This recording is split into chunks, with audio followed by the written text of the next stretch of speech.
ருஸ்மீனியின் ஆன்மீக மையமானது இயற்கையில் இறைவனை ஆராதித்து அமைதி காத்து அகமகிழ மேன்மை நிறைந்த சூழலை தன்னகத்தை கொண்டுள்ளது.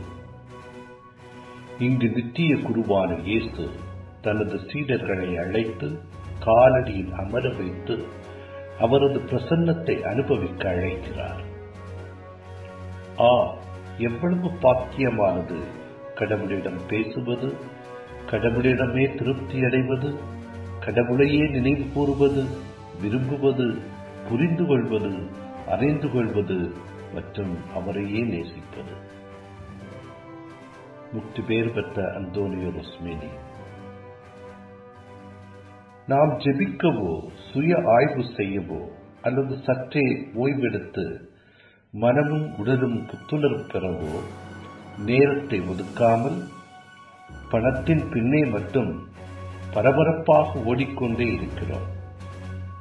அப்படியே நேரத்தை ஒதுக்கியாலும் எங்கு செல்வது என அறியாமல் திகைக்கிறோம்.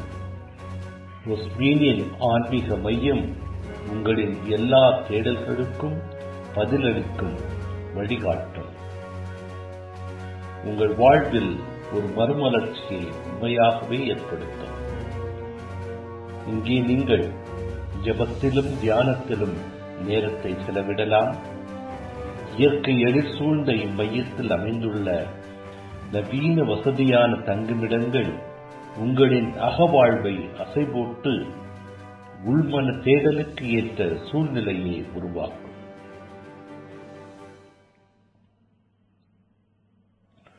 ஓசை அதிகாரம் 2:14 வாசிக்கின்றோம். அவரை ஒரு தனிமையான இடத்திற்கு அழைத்துச் சென்று அவர் இதயத்துடன் பேசப் போகிறேன்.